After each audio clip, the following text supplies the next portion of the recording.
एक बार एक क्लास के बीच बहुत सारे बच्चे बैठे हैं और टीचर उन बच्चों से कह रहा है कि सारी सृष्टि को बनाने वाला भगवान है, यानी बुराई को बनाने वाला भी भगवान है। सारे बच्चे अपने टीचर की बात सुन रहे हैं, किसी ने कोई ऑब्जेक्शन नहीं उठाई, सबने अपने टीचर की बात पर सहमति प्रकट की। इसी के साथ उस टीचर ने कॉन्क्लूड कर दिया कि जिस भगवान ने बुराई को बनाया, ऐसे भगवान को क्यों माना जाए? उसे मानना तो कोरा अंधविश्वास है, ऐसे भगवान का कोई अस्तित्व ही नहीं है। जब टीचर ने ये कॉन्क्लूड किया, तब एक छोटे से बच्चे ने हाथ ऊपर किया, कहने लगे, सर मैं कुछ कहना चाहता हूँ। टीचर ने उसे खड़ा किया। बच्चे ने कहा, सर मेरा एक प्रश्न है, पूछूं? टीचर ने कहा, पूछो। उस बच्चे ने कहा, सर क्या आपको लगता है कि कोल्ड एग्जिस्ट करता है? टीचर ने कहा, हाँ। क्या तुमने कभी उसका अनुभव नहीं किया? बच्चे ने कहा, लेकिन सर फिजिक्स तो कहती है there is no such entity as cold. Cold जैसी कोई चीज नहीं होती। In fact it is the absence of heat that we feel cold. Teacher ने कहा, ठीक कहा। बच्चे ने कहा, तो फिर इसी प्रकार सर बुराई कोई चीज नहीं होती। बुराई तो वो है जिस घट के भीतर भगवान का प्रकाश नहीं, जिस घट में भगवान की वो सकारात्मक शक्ति नहीं, उसी घट के भीतर बुराई विद्यमान रहती है, अन्यथा बुराई का कोई अस्तित्व नहीं। इतनी छोटी सी बात में उन्होंने कितनी गूढ़ बात को हमारे समक्ष रख दिया। जो आज समाज के भीतर बुराई दिखती है, जो मानव आज तनाव और अवसाद की गहराइयों में डूब रहा है, समाज की जो नेगेटिव वाइब्रेशन आज हर मानव को महसूस होती है, ये कहां से उठ रही है? ये मानव के मन से उठ रही है, मानव से उठ रही है। वो बुराई जो मानव के हृदय के भीतर घर कर गई, वो इसी कारण से क्योंकि वहां भगवान का प्रकाश नहीं, इसलिए वहां अज्ञानता का अंधकार है और इसीलिए वहां पर विकार व बुराइयों का स्थान है। स्वामी राम तीरथ जी इसे बड़े ही सुंदर उदाहरण से, एक दृष्टांत से हमारे समक्ष रखते हैं। कहते हैं कि एक बार मैं भ्रमण करता हुआ गुजरता हुआ जा रहा था, तभी मेरी दृष्टि पहुंची एक घर की ओर। देखा उस घर के अंदर लाइट नहीं है, प्रकाश नहीं है, और उस घर का जो गृह स्वामी है वो बहुत जोर जोर से चिल्ला रहा है और डांट रहा है। किसे? अपनी पत्नी को व अपने घर के नौकरों को। क्योंकि जिस समय उसने अंधकार से भरे कक्ष में प्रवेश किया, तो बार बार उसकी टकराहट घर के अंदर रखी वस्तुओं से हुई, और जिसके कारण उसने क्रोधित होकर अपनी पत्नी को डांटा, अपने नौकरों को डांटा। राम तीरथ जी कहते हैं कि उस समय मेरे मन में आया कि मैं जाकर उस गृह स्वामी से कहूं कि आप व्यर्थ में ही इन्हें क्यों डांट रहे हो? इससे अच्छा अपने घर में प्रकाश कर लो, तो ये कलह भी खत्म हो जाएगी, ये क्रोध भी खत्म हो जाएगा। राम तीरथ जी इस दृष्टांत को सुनाते हुए समझाते हैं, जिस प्रकार बाहरी अंधकार का जो समाधान है वो प्रकाश है, इसी तरह जो अंधकार मानव के अंदर है, जो अज्ञानता, जो विषय, जो विकार मानव के हृदय में बैठ चुके हैं, उसकी केवल एक ही समाधान है, और वो है ज्ञान का प्रकाश। यही ज्ञान का प्रकाश लेकर द्वापर युग में हमारे भगवान श्री कृष्ण आए, और आज भगवान श्री कृष्ण की उन्हीं दिव्य कथाओं से, ब्रह्म ज्ञान की उन्हीं रश्मियों को लेकर हम आपके मध्य उपस्थित हुए हैं।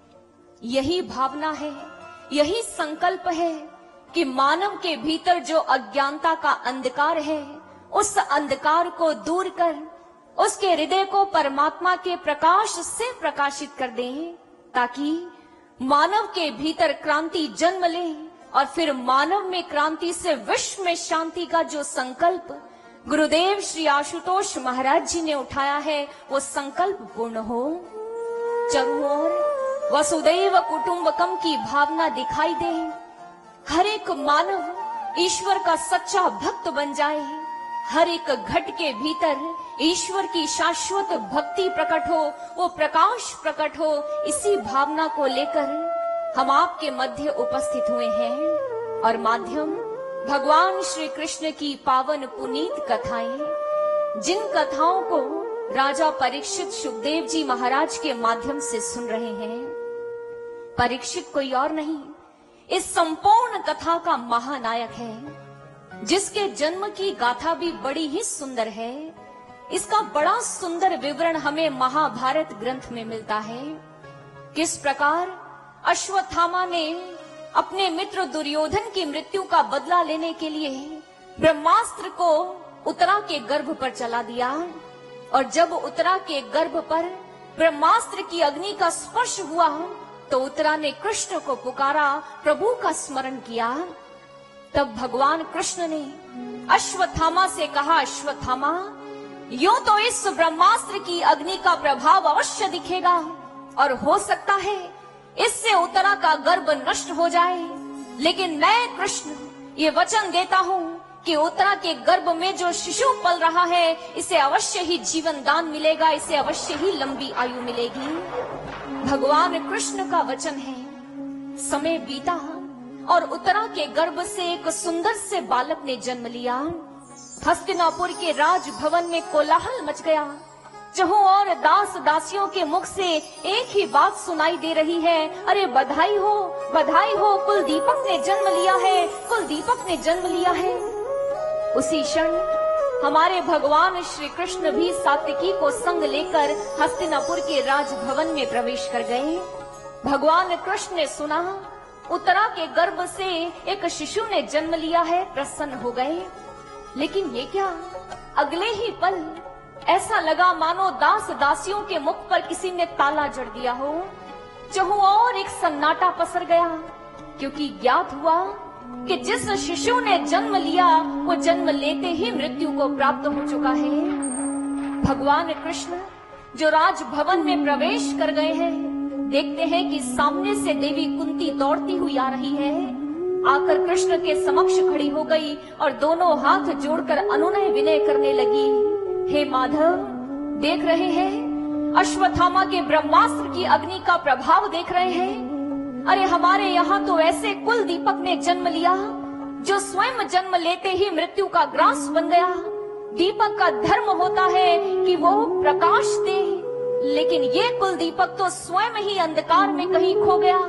हे माधव, हमारी रक्षा कीजिए, माधव हमारी रक्षा कीजिए। भगवान कृष्ण को ज्ञात हुआ कि उत्तरा के गर्भ से जिस शिशु ने जन्म लिया है वो मृतक पैदा हुआ।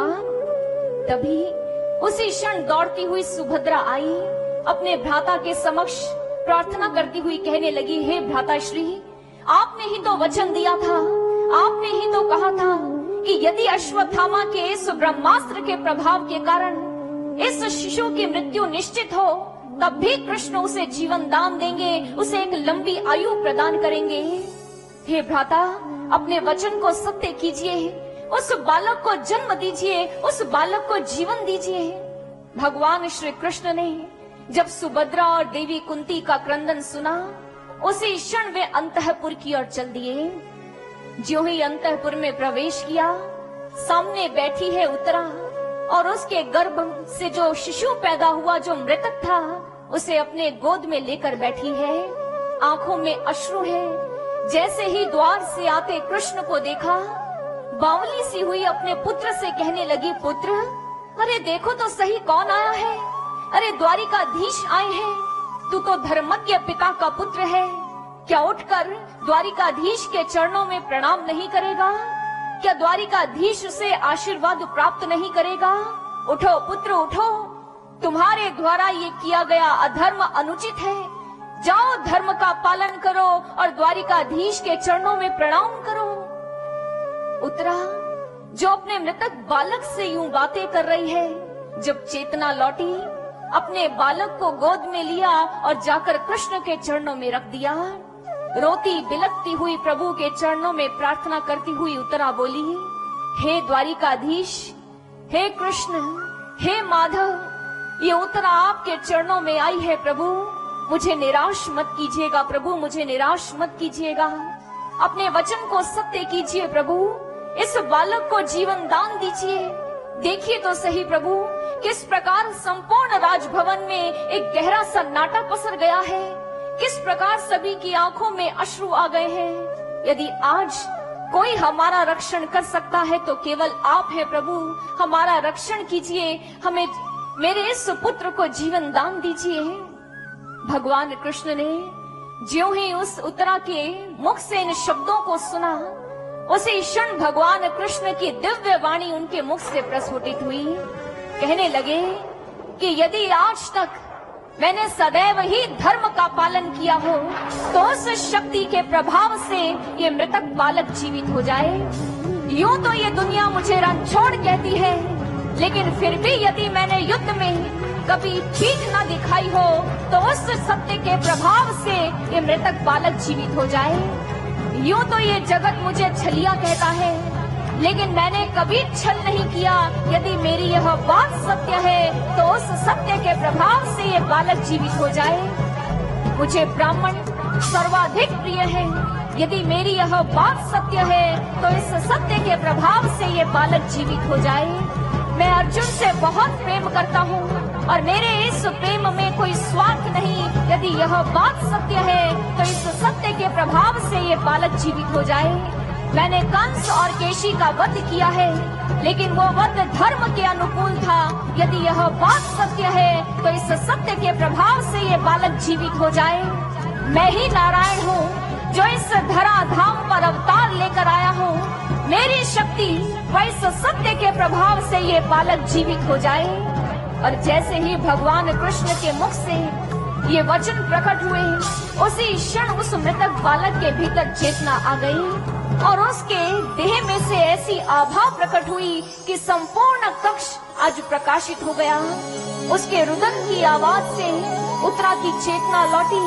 उसने अपने नन्हे से शिशु को गोद में लिया और झूमती हुई नाचती हुई बारंबार कृष्ण का धन्यवाद किया। नन्हा सा शिशु जिसे भगवान कृष्ण के द्वारा जीवन मिला, जिसे एक लंबी आयु मिली, भगवान कृष्ण ने ही उसका नामकरण किया। भगवान कृष्ण ने कहा, गुरुकुल के परीक्षण के उपरांत जिस नन्हे से शिशु ने जन्म लिया है, इसका नाम होगा परीक्षित। तदोपरांत धौम्य ऋषि आए, कृपाचार्य आए और उस नन्हे से बालक का जाग कर्म संस्कार किया। ब्राह्मणों ने कहा, विष्णु के उपकार से, विष्णु के रक्षण से इस बालक को जीवन मिला है, इसलिए इसका एक नाम विष्णु रात भी होगा। जैसे ही हस्तिनापुर वासियों को पता चला कि यहाँ कुल दीपक ने जन्म लिया है, उत्तरा के गर्भ से एक नन्हे से शिशु ने जन्म लिया है, सभी बहुत आनंद से भर गए और आज सभी बधाइयां लेकर हस्तिनापुर के राजभवन में पहुँचे और आकर उन्होंने धर्मराज युधिष्ठिर व संपूर्ण राजभवन के लोगों को बधाइयां दी, ढोल मृदंग नगाड़े बजाए और परीक्षित का जो जन्म हुआ है उस पर एक उत्सव मनाया। परीक्षित गुरुओं के लालन पालन में धर्म के मार्ग पर चलते हुए अपने सभी लोगों से अच्छी अच्छी शिक्षाओं को ग्रहण करता हुआ बड़ा होता चला गया। भगवान कृष्ण जिस समय इस धराधाम को त्याग कर गए, तदोपरांत पांचों पांडव और द्रौपदी भी स्वर्गारोहण करने के लिए सज्ज हो गए। इससे पूर्व ही उन्होंने परीक्षित का राज तिलक किया, उसे राज सिंहासन पर बैठा दिया। परीक्षित युधिष्ठिर की भांति ही धर्म से संयुक्त होकर अपनी प्रजा का पालन करने लगा और जिस समय दिग्विजय करने के लिए निकला तो उसकी भेंट हुई कलयुग के साथ। परीक्षित ने कलयुग को 5 स्थान दिए। उन 5 स्थानों में उसने जहां परस्त्री गमन होता हो, जहां जुआ खेला जाता हो, जहां हिंसा होती हो, जहां मदिरा का पान होता हो और जहां अनीति पूर्ण ढंग से धन अर्जित किया गया हो, जाओ उन 5 स्थानों में रहो। ये 5 स्थान दे दिए। भूलवश, अज्ञानतावश परीक्षित एक दिन अपने राजभवन जब पहुंचा तो उसने एक स्वर्ण पेटिका को खोला। उस स्वर्ण पेटिका में उसे एक बड़ा सुंदर मुकुट दिखा। ये मुकुट किसी और का नहीं, जरासंध का था। जब भीम ने जरासंध का वध किया तो उसके वध के पश्चात इस मुकुट को लेकर वो अपने भवन आ गया। युधिष्ठिर ने कहा कि ये मुकुट जरासंध के पुत्र को वापस लौटा दिया जाए, लेकिन भीम ने ऐसा नहीं किया। अनीतिपूर्ण ढंग से लाया हुआ स्वर्ण है। जैसे ही परीक्षित ने देखा, उसे अपने मस्तक पर धारण कर लिया। कलयुग को वरदान दिया था और कलयुग उसी क्षण राजा परीक्षित की बुद्धि में आकर बैठ गया। भागवत कहती है कि उस दिन राजा परीक्षित, जिसकी बुद्धि को कलयुग ने मलिन कर दिया था, उस दिन वन में आखेट के लिए गया और उसने सुबह से लेकर मध्याह्न काल तक ना जाने कितने निरीह जीवों की हत्या की। जब मध्याह्न काल में भूख और प्यास से व्याकुल होने लगा, तो सामने देखा एक ऋषि की कुटिया है। उसमें प्रवेश किया और देखा कि शमीक ऋषि ध्यान की अवस्था में लीन है। वो परीक्षित, जो सदैव संतों की सेवा किया करता था, आज उसकी बुद्धि इस प्रकार मलिन हो गई कि संतों को ध्यान में बैठा देखकर उसके भीतर जो कलयुग है वो अट्टहास कर उठा। कहने लगा, देखो तो सही, संपूर्ण धरा का एकाधिपति इसके समक्ष खड़ा है और ये कैसे नेत्र मूंदे ध्यान करने का ढोंग करता है। उसी क्षण परीक्षित ने बाण की नोक से एक मृतक सर्प को उठाया और शमीक ऋषि के गले में डाल दिया और प्रस्थान कर गया।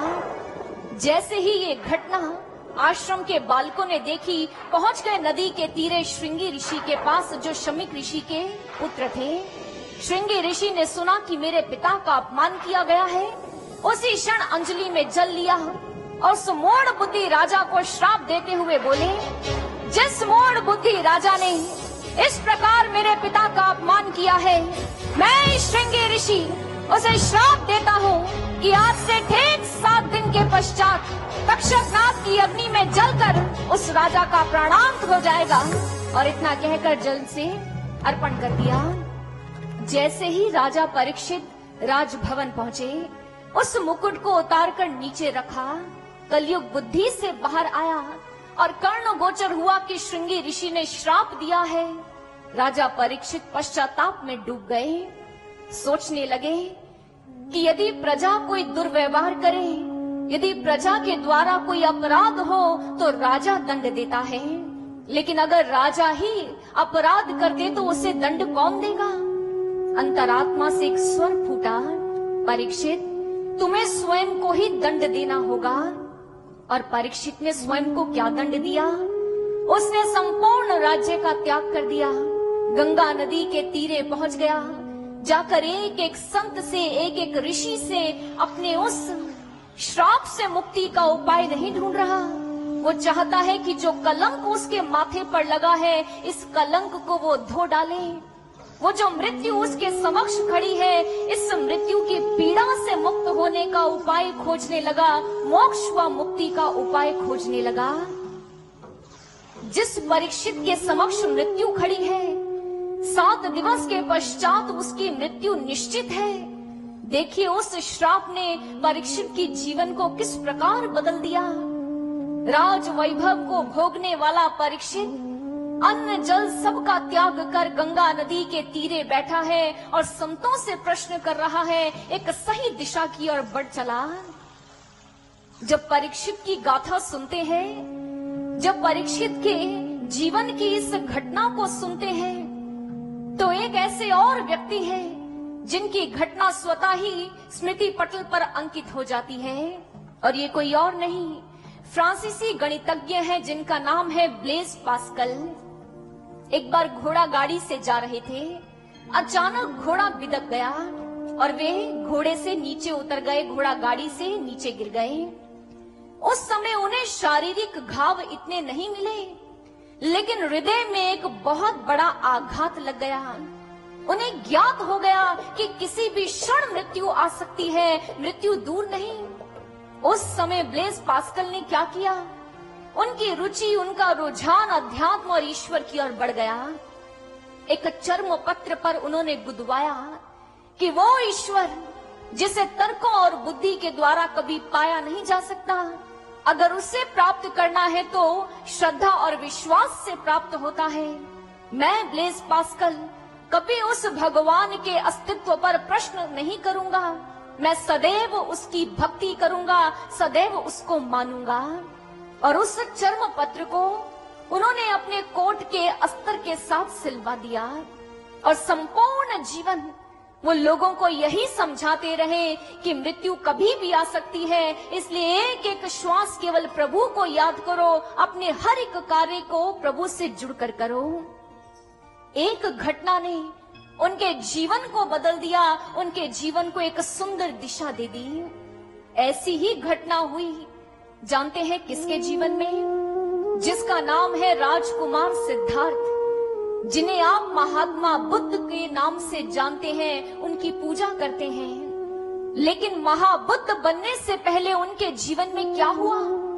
महाराज शुद्धोधन के पुत्र हैं, नाम है राजकुमार सिद्धार्थ। जब जन्म लिया, जन्म के साथ ही ब्राह्मण देवताओं ने घोषणा कर दी, भविष्यवाणी कर दी कि यह जो बालक जन्म लिया है जिसने, अगर ये इसी प्रकार अपने संसार में रहा, राज्य का संचालन करता रहा, तो ये चक्रवर्ती सम्राट बनेगा।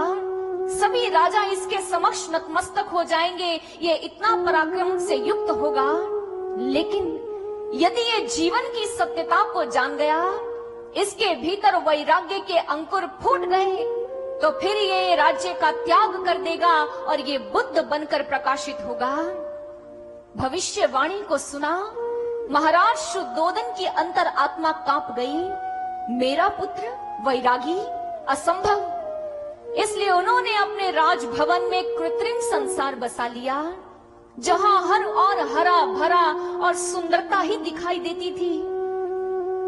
राजकुमार सिद्धार्थ ने अपने संपूर्ण जीवन, शैशव अवस्था, बाल्यावस्था और यौवन अवस्था, कभी कोई मुरझाया हुआ पुष्प नहीं देखा। उन्हें हर और केवल मात्र सौंदर्य का ही दर्शन हुआ। लेकिन एक दिन अपने साथी छंदक के साथ रथ में सवार हुए और छंदक से कहा, चलो हमें नगर विहार के लिए जाना है। छंदक ने रथ की वल्गा को थामा, राजकुमार सिद्धार्थ को बिठाया और ले गया नगर की वीथियों के भीतर। जैसे ही वीथियों में उतरे, अचानक सिद्धार्थ की दृष्टि पहुंची एक ऐसे व्यक्ति पर जिसके जो केश थे वो श्वेत हो चुके थे, जिसके मुख में दांत नहीं थे, जो कमर से झुक चुका था और लाठी के सहारे चल रहा था। अचानक सिद्धार्थ ने छंदक से कहा, रथ रोको, ये कौन है? क्या ये कोई अन्य योनि है?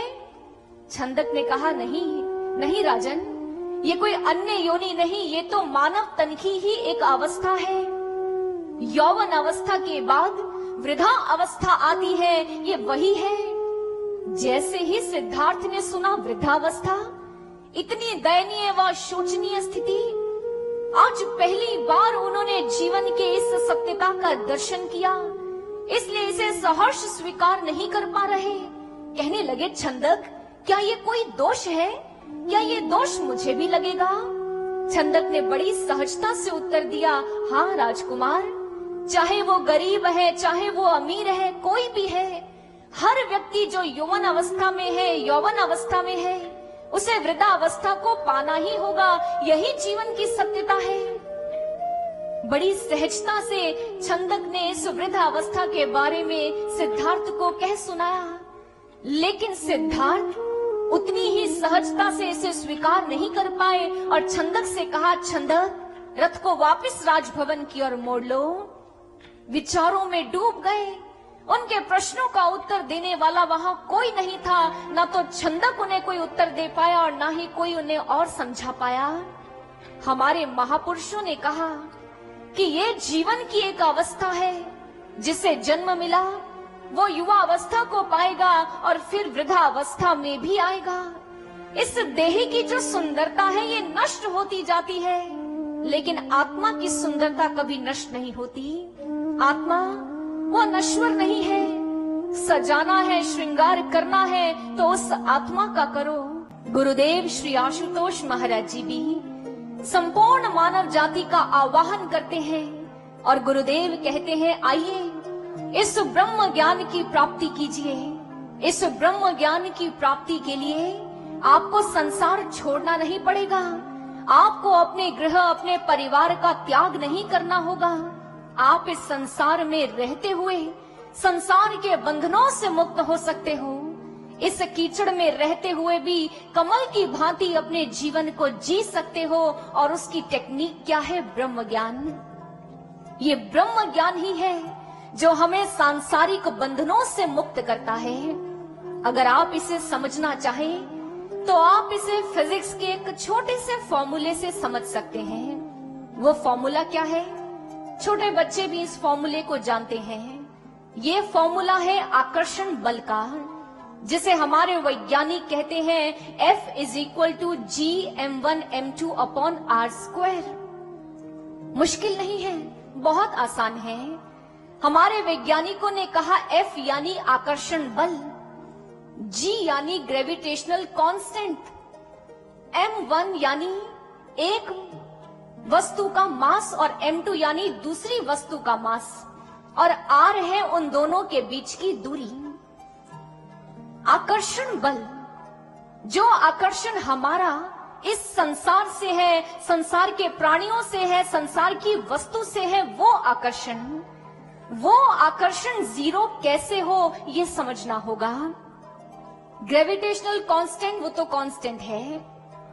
m1 है हमारे चित्त का मास, हमारे चित्त का द्रव्यमान, और m2 है संसार का द्रव्यमान, सांसारिक वस्तु, सांसारिक व्यक्ति का द्रव्यमान। और r क्या है? हमारी और संसार के बीच की दूरी। m2 को हम कभी जीरो नहीं कर सकते।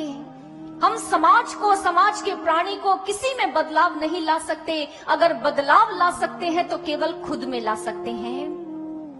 अब F को जीरो करने के दो विकल्प हैं। या तो जो R है वो इन्फिनिट हो जाए, यानी आप में और संसार में एक अनंत दूरी आ जाए, वो हम आपसे नहीं कह रहे। हम चाहते हैं संसार के बीच भी रहें, लेकिन संसार के बंधनों से मुक्त हो जाएं, संसार के आकर्षण से मुक्त हो जाएं। तो दूसरा विकल्प क्या है? यदि m1 जीरो हो जाए तो F जीरो हो जाएगा, यानी आकर्षण जीरो हो जाएगा, यानी बंधन खत्म हो जाएगा। और m1 क्या है? हमारे चित्त का द्रव्यमान, हमारे चित्त के विकार, हमारे चित्त की वासनाएं। चित्त के विकार, चित्त की वासनाएं कब खत्म होंगी, कब जीरो होंगी? जब हमारे जीवन में ब्रह्म ज्ञान होगा। केवल मात्र ब्रह्म ज्ञान ही हमारे चित्त को उस विकारों से, उन वासनाओं से शून्य कर सकता है। यह है ब्रह्म ज्ञान का विज्ञान। जब एक परफेक्ट मास्टर आता है, एक पूर्ण सद्गुरु हमारे जीवन में आता है, हमारे जीवन में वही ज्ञान विज्ञान उतार देता है। हमारे भीतर उस ब्रह्म ज्ञान को प्रकट करता है, उस आत्मा का दर्शन हमें भीतर करवाता है। और तदोपरांत हम ध्यान साधना के अभ्यास से आत्मस्थित होते हैं। ध्यान साधना के अभ्यास से चित्त की वासनाओं को जीरो करते हैं और संसार के बंधनों से मुक्त हो जाते हैं। संसार में रहते तो हैं, लेकिन संसार के प्रति आसक्ति नहीं होती।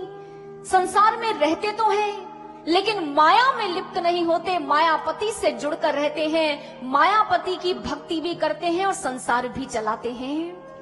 पूर्ण सद्गुरु हमारे जीवन को इस प्रकार सुंदर बनाने आते हैं, हमें माया के आकर्षणों से मुक्त कर उस मृत्यु की पीड़ा से मुक्ति दिलाने आते हैं, उन भयों से मुक्त करने आते हैं। जिस भय से मुक्त हुए सिद्धार्थ, जिस भय से मुक्त हुई मीराबाई, जिस भय से मुक्त हुए कबीर दास जी, उसी भय से हमें मुक्ति पानी होगी और मृत्यु की पीड़ा से मुक्त होना होगा, मोक्ष व मुक्ति को प्राप्त करना होगा।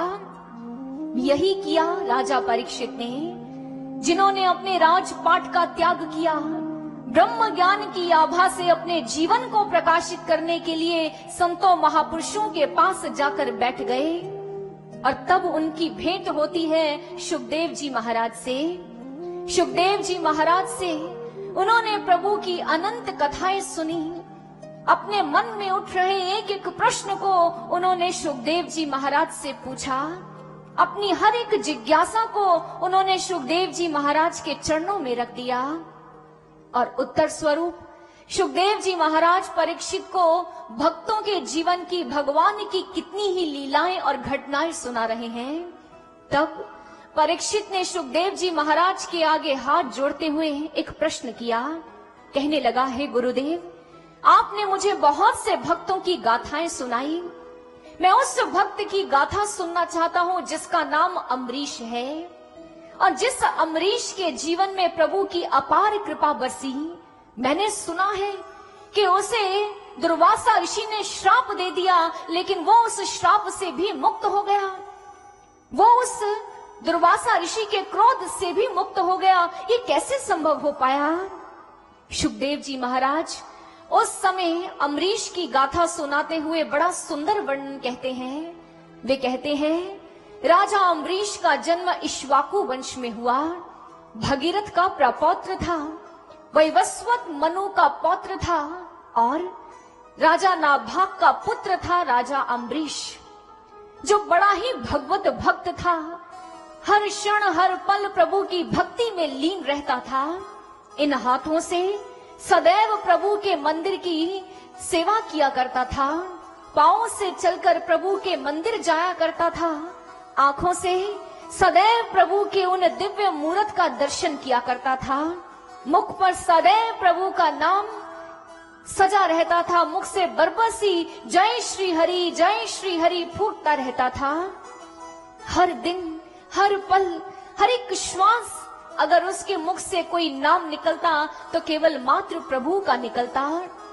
इतना बड़ा राजा होकर भी, संपूर्ण वैभव संपदा को प्राप्त होते हुए भी वह निष्काम भाव से प्रभु की पूजा उपासना करता। ब्राह्मणों के आदेशा अनुसार, उनकी आज्ञा अनुसार वे अपने राज्य का संचालन करता। नित्य प्रति प्रभु की पूजा उपासना में लीन रहता। इस प्रकार अपनी हर एक श्वास में जब वह प्रभु की भक्ति करता तो भगवान उसकी भक्ति से रीझ गए और भगवान ने अम्बरीश की रक्षा के लिए अपने सुदर्शन चक्र को उसके यहाँ नियुक्त कर दिया कि जब भी मेरे भक्त पर कोई भी दुविधा उत्पन्न हो, जब भी कोई उस पर प्रहार करने आए, हे सुदर्शन चक्र तुम उसका वध कर देना। राजा अम्बरीश ने जब प्रभु की इस कृपा को प्राप्त किया तो कृतार्थ हो गए, आनंद से भर गए। बारंबार प्रभु का जय जयकार करते रहे। जय श्री हरि ही इस मुख से निकलता रहा। एक समय आया जब उन्होंने एकादशी का व्रत पूरे 1 वर्ष के लिए रखा अपनी पत्नी के संग। बड़ी ही तन्मयता से, बड़ी ही लगन से उन्होंने प्रभु के व्रत को पूर्ण किया और अब जब उस व्रत को पूर्ण करने का समय आया तो वे अपनी पत्नी को संग लेकर पहुंच गए यमुना जी के तीरे। इधर अम्बरीश अपनी पत्नी के संग स्नान कर रहे हैं और उधर ब्राह्मण देवता जिन्होंने यज्ञ मंडप में यज्ञ अग्नि को प्रज्वलित कर दिया है, चारों ओर मंत्र उच्चारण हो रहे हैं। ब्राह्मण देव मंत्र उच्चारण कर रहे हैं और राजा अम्बरीश अपनी पत्नी के संग यमुना जी के जल में स्नान किया और प्रभु के पूजन के लिए सारी सामग्री जुटा रहे हैं। बड़ी सी आरती की थाल सजाई, उसमें एक सुंदर सा दीपक जलाया और आज अपने श्री हरि की भव्य मूर्त के समक्ष आकर खड़े हो गए। प्रजाजन अपने राजा के इस पूजा, इस व्रत में सहभागी बनने आई है, दृष्टा बनने आई है और राजा अम्बरीश जो अपने प्रभु की मूर्त के समक्ष खड़े हैं, प्रभु से कह रहे हैं, प्रभु भावों का जल है, आत्मा की ज्योति, सुमन का पुष्प चढ़ाऊं, विश्वास का धागा है, तन रूपी फल है, प्रीत का तिलक लगाऊं, प्रभु प्रीत का तिलक लगाऊं। हे प्रभु, इस भक्त के भावों को स्वीकार कीजिए, मेरे प्रीत रूपी तिलक को अपने मस्तक पर सुशोभित कीजिए, इस तन को ही फल के रूप में स्वीकार कीजिए। प्रभु मेरी इस भावना को स्वीकार कीजिए, मेरे इस समर्पण को स्वीकार कीजिए।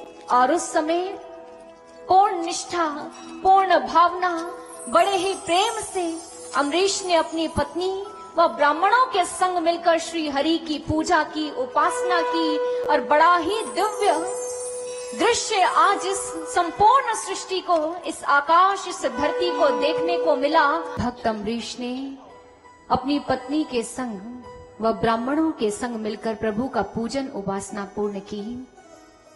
एकादशी का व्रत रखा है, द्वादशी के समय उस व्रत को पूर्ण करने जा रहा है। केवल मात्र एक घड़ी शेष है कि इससे पूर्व ही कि उसका व्रत पूर्ण होता वहां दुर्वासा ऋषि का आगमन हो गया।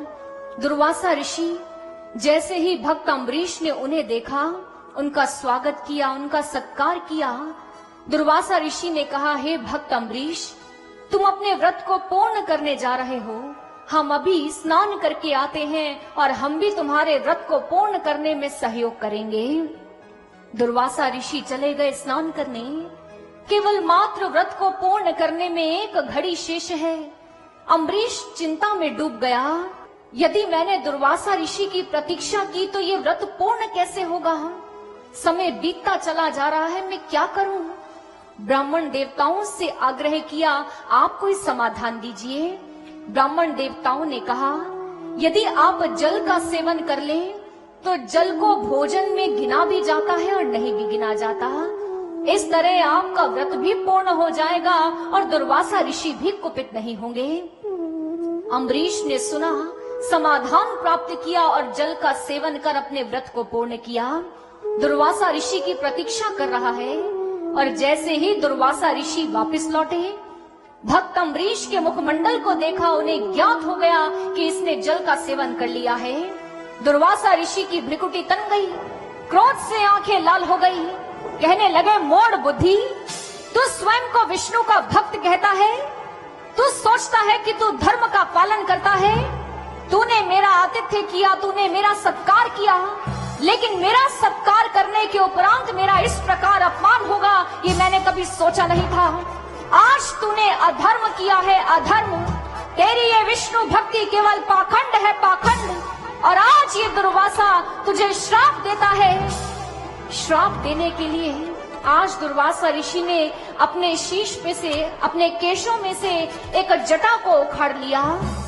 जैसे ही जटा को उखाड़ा, इससे पहले उस जटा के द्वारा वो अम्बरीश के ऊपर प्रहार करते हैं, उससे पूर्व ही जो आसपास के सब लोग थे, प्रजा थी, वो क्षमा याचना करने लगी। हे दुर्वासा ऋषि, क्षमा कीजिए, हमारे राजन ने कोई अपराध नहीं किया। ब्राह्मण देवताओं ने भी याचना की। कहने लगे, हे ऋषिवर, आपको स्मरण होगा जिस समय भगवान शिव ने जटा से वीरभद्र को प्रकट किया, उस समय उस वीरभद्र ने दक्ष की सभा में जाकर, उसके यज्ञशाला में जाकर कितना नरसंहार किया। उस दक्ष ने तो भूल की थी, लेकिन अम्बरीश ये तो निरपराधी है, ये तो भगवान का भक्त है, इससे कोई भूल नहीं हुई, इसलिए इस पर ये प्रहार मत कीजिए। दुर्वासा ऋषि ने ब्राह्मणों की याचना सुनी, प्रजाजनों की याचना सुनी। स्वयं वसुंधरा ने भी प्रार्थना की कि हे ऋषिवर, ऐसा दंड अम्बरीश को मत दीजिए, क्योंकि अम्बरीश जैसे भक्तों के कारण ही तो हमने स्थिरता को प्राप्त किया है। लेकिन दुर्वासा ऋषि आज किसी की भी बात सुनने को तैयार नहीं। क्रोध में उन्होंने उसी जटा को जोर से धरा पर देकर मारा और उसमें से एक विशालकाय राक्षसी एक कृत्या उत्पन्न हो गई। आग के समान धधकती हुई ज्वालाएं उसमें से प्रकट हो रही हैं और हाथ में तलवार लेकर वो अम्बरीश की ओर बढ़ने लगी। जैसे ही उस विशालकाय राक्षसी को देखा, जो प्रजाजन अभी तक हाथ जोड़े दुर्वासा ऋषि के समक्ष याचना कर रहे थे, अब वे सब भयभीत हो गए। त्राहिमाम करते हुए व्याकुल होकर यहाँ वहाँ भागने लगे। कृत्या लंबे लंबे डग भरती हुई अम्बरीश की ओर बढ़ रही है, लेकिन अम्बरीश, उसके जीवन में तो चिंता की कोई बात ही नहीं है, क्योंकि सदैव प्रभु का चिंतन करता है, सदैव प्रभु की स्मृतियों में डूबा होता है। उसने उसी क्षण अपने हाथ जोड़े, नेत्र मूंदे अपने प्रभु का स्मरण किया, जय श्री हरि, जय श्री हरि, जय श्री हरि। और जैसे ही प्रभु का चिंतन किया, उसी क्षण वहां सुदर्शन चक्र प्रकट हो गया और सुदर्शन चक्र ने देखते ही देखते उस कृत्या का वध कर दिया। और जैसे ही कृत्या का वध हुआ, सारी प्रजाजन सबने संतोष की एक लंबी सी सांस ली कि हमारे राजा की रक्षा हो गई। राजा की रक्षा हुई और सुदर्शन चक्र शांत नहीं हुआ।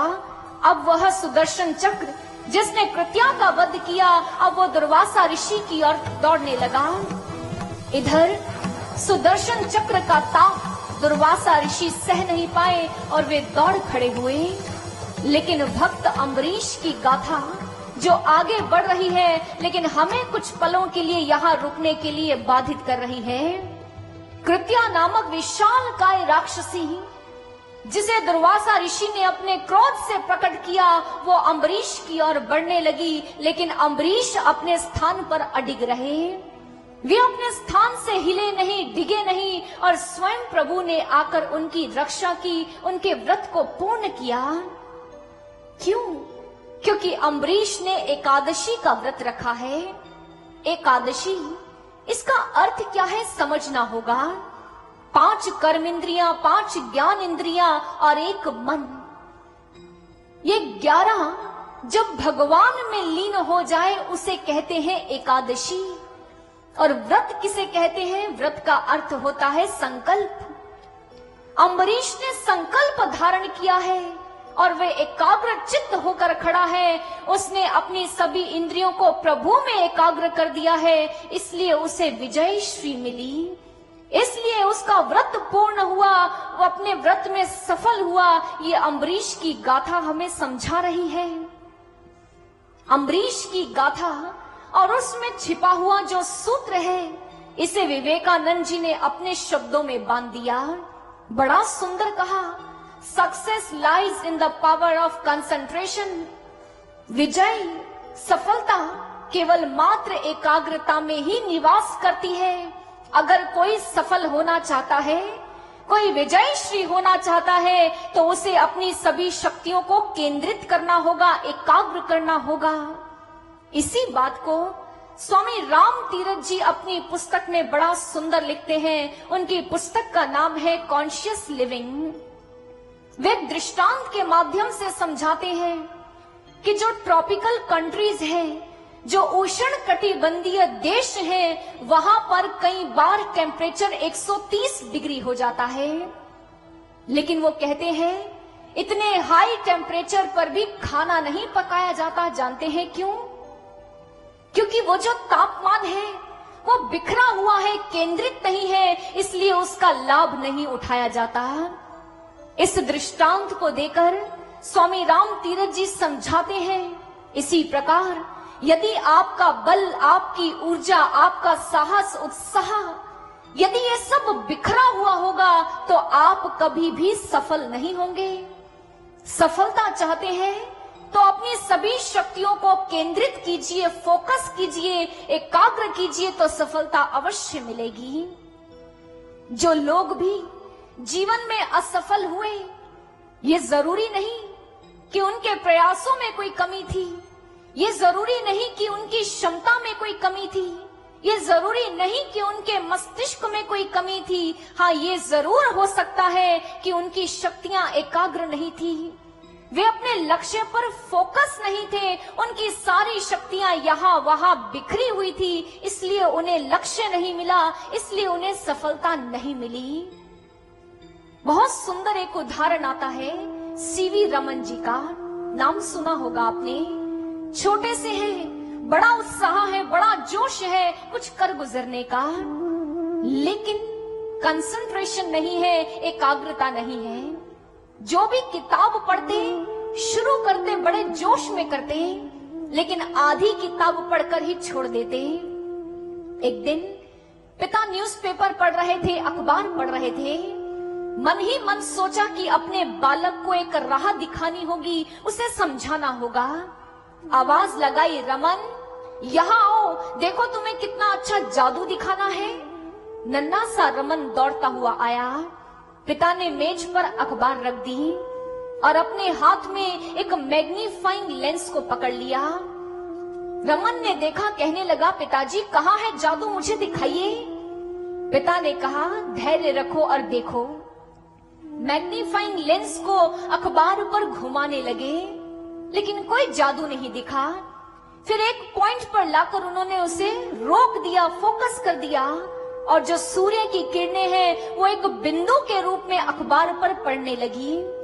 देखते ही देखते रमन की आंखों के सामने वो जो अखबार का टुकड़ा था, जहां वो बिंदु पड़ रहा था, वो भूरे रंग का होने लगा और उसमें आग लग गई और उसमें एक छेद हो गया।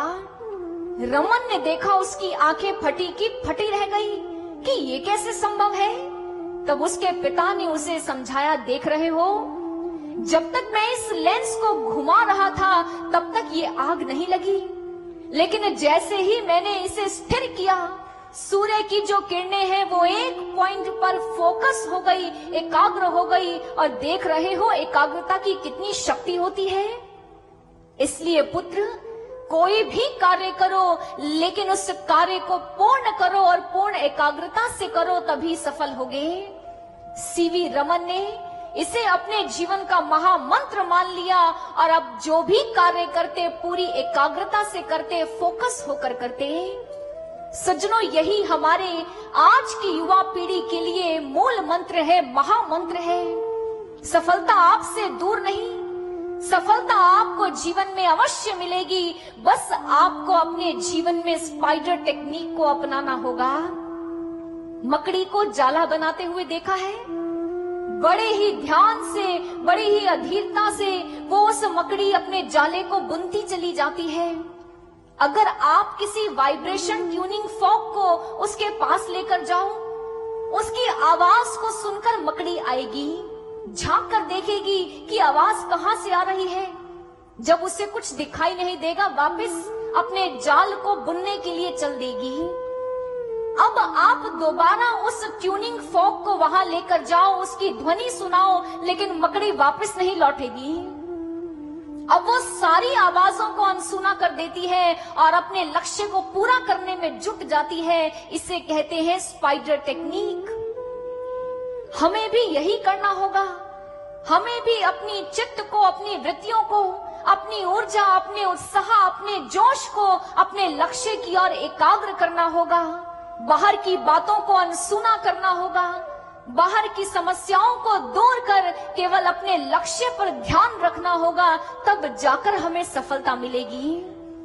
आपने रिमोट देखा है?